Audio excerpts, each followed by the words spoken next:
What's happening, my YouTube fam? Hope everyone's doing well. It's a rainy Sunday morning in West Texas. Making a little trip out to Walmart, pick up some stuff, and in a little bit of a hurry. Trying to make it to church this morning, and it's just one of those things, trying to fit a lot of stuff in the morning before I get on with the business of the day. Anyway, so wanted to touch on something. First off, let me just comment. It's kind of funny how on my comments regarding, we don't need the air conditioning that cold. My comments regarding sales tax and how you can save that money got a lot of thumbs up on Facebook, but boy, did I get some hate on the dispatcher training course. I guess it's okay to not let Uncle Sam take advantage of you, but being particular on who you shop with when it comes to other people, that's not okay. I'm going to say something and move on to today's topic, but I'll get it out quick. If you're going to be a dispatcher and you've never been a driver, I often get asked, okay, Miguel, so you've got these opinions.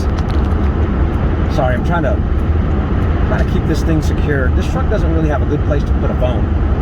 Anyway, so I've been told, that my opinions regarding dispatch service and the trucking industry in general are ignorant.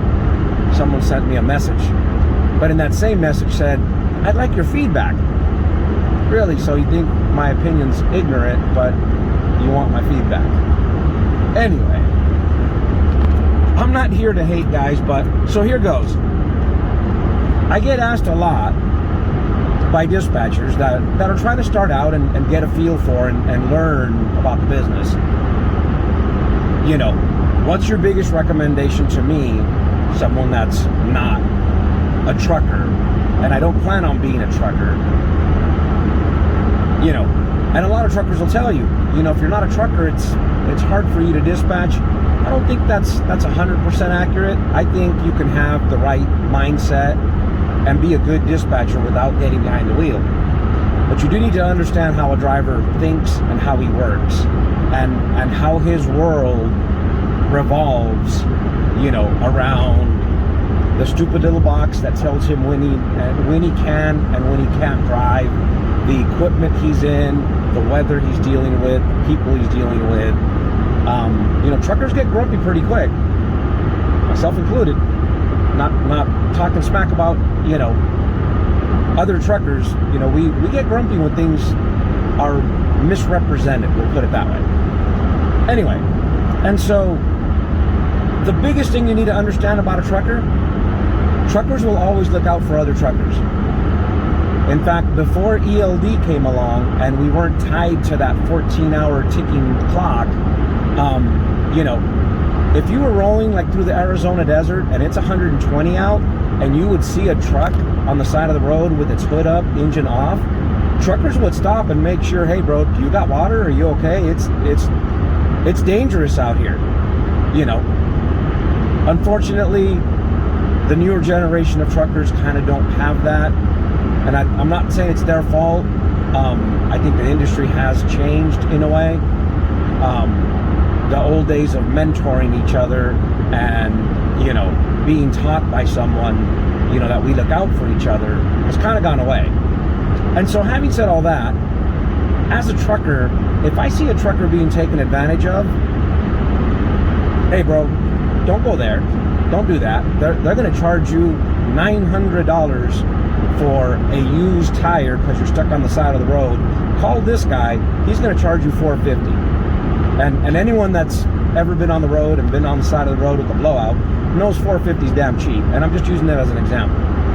And so likewise, we're going to warn each other about services that are not, on par or overpriced. And so that lends itself a little bit to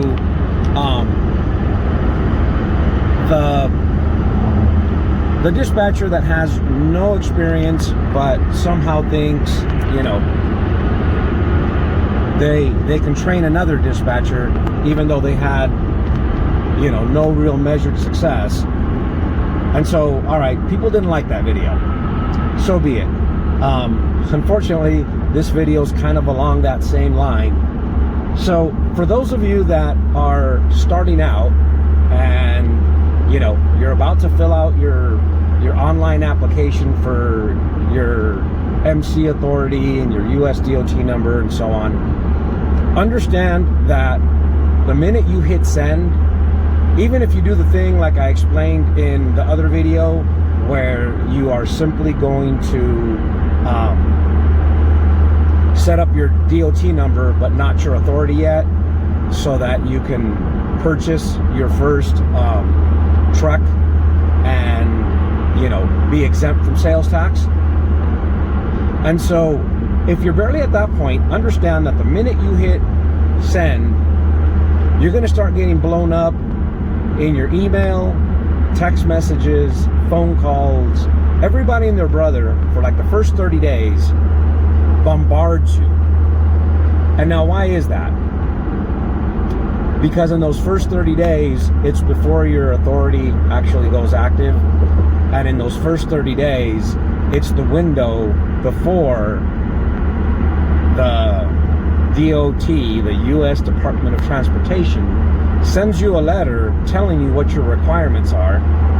And in that letter, it also tells you you're not required to use any agency to do these filings. And so they're trying to beat that letter. Once you get the letter and you read it and you realize, oh, so this letter that says Department of Transportation Compliance Unit is actually not from the Department of Transportation? Yeah, it's not. And a lot of these services are going to charge you an exorbitant amount of money to do things. I've seen stuff as high as $100 a vehicle to file your 2290. Guys, you can do your 2290 yourself, okay? Now, you can do it by mail and send it in. It'll take longer. You'll get one back from the IRS, stamped what date they received it, and you will not pay a dime to anyone other than the fee. But if you use a service, I've seen where they charge up to $100 a piece. At least that's what they're trying to charge. I wouldn't pay it. And so, you know, your clearinghouse, you can also do that yourself. You log in, click, click, click away, and you set all that up yourself. There's a whole bunch of these items that you can do yourself. Now, I'm not pointing fingers at anyone, because it's not just here on YouTube, it's on Facebook, everywhere. You know, there's people trying to make money, you know, providing these services. And I have no quarrel with that. I myself worked as, I didn't work as it, but as a side gig, I did a little consulting in my 20s, back in '92, when the FMCSA changed the regulations for CDL. There were a lot of companies that were kind of in the dark. They didn't realize or understand the regulation. Farmers in particular, where I live, there's a lot of agriculture, and you know, they just didn't get what the requirement was, what the license requirement was, and you know, a lot of them for a long time thought they were exempt from compliance. And in California, they don't honor the farmer exemption, okay? And so a lot of them did not have a California authority. They didn't have a US DOT number. You know, they didn't realize which ones of their trucks actually required a CDL. Oh yeah, it's flooded here. Anyway, and so I did a little work as a consultant.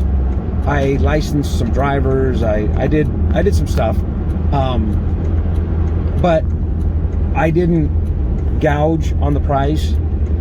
I kind of looked at everything as a, you know, how long will this take me to do?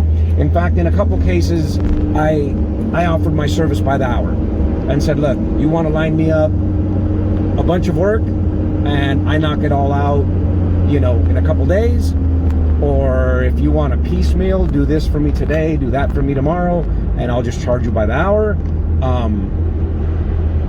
Anyway, but I didn't do some of the crazy things that people are now doing on YouTube and on Facebook. And don't get me wrong, you know, I mean, if you as the consumer feel like it's worth your while because you just don't want to deal with it, you don't want to make the mistakes, you want to let someone else handle it, knock your socks off. I got no problem with that. Me personally, when I started up my different business ventures, you know, it was low budget. Even the trucking business, although I had another business that was, you know, feeding the family, when I started the trucking business, I started the trucking business with equipment that I already owned, and then I paid it back to the other business later, and I started on a shoestring budget. And a lot of these filings, I did myself. I think the only one I couldn't do myself was the VOC3.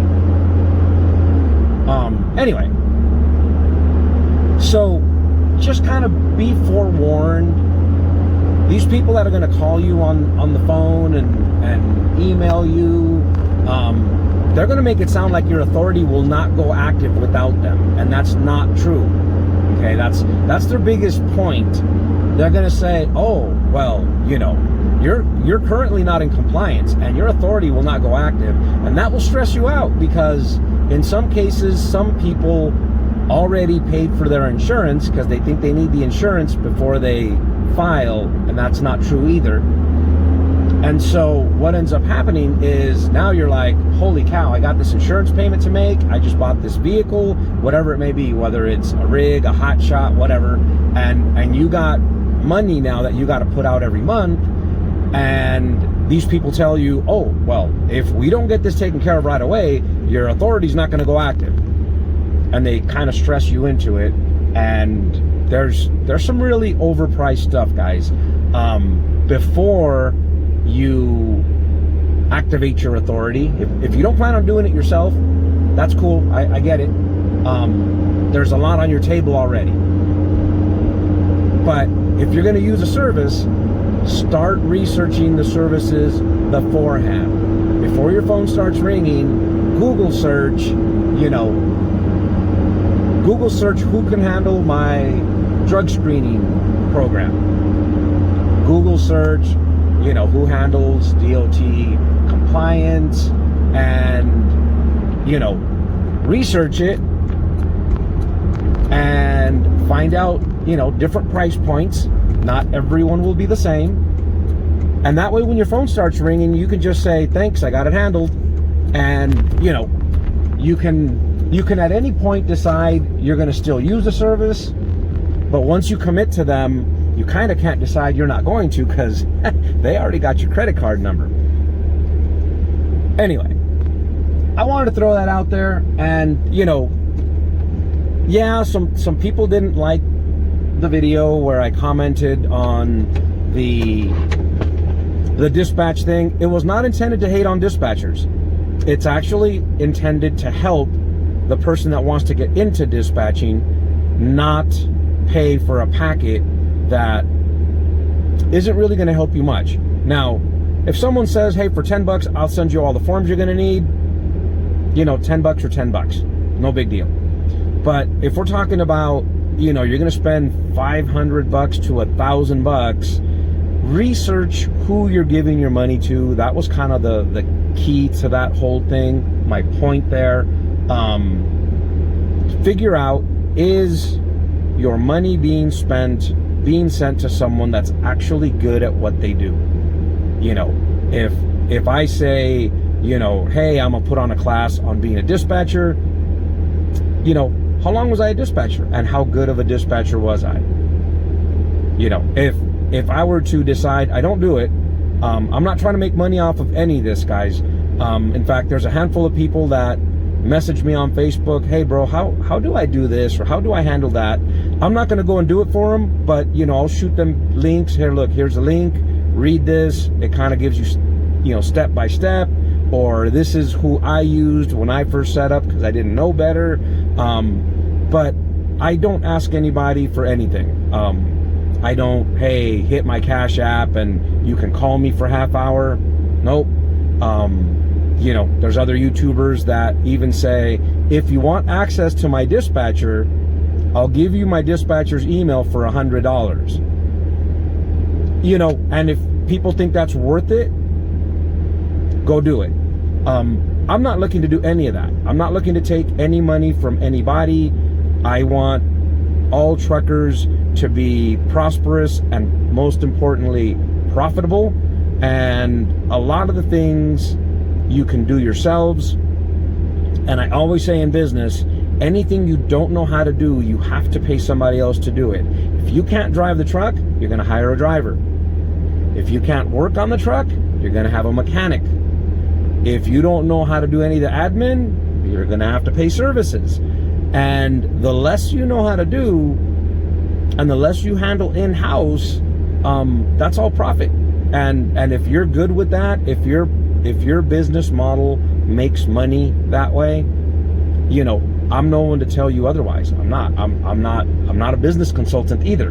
And so that's the nature of my videos, guys. And it's strictly intended to help the person trying to go into business for themselves. It's not intended to bash or hurt anyone.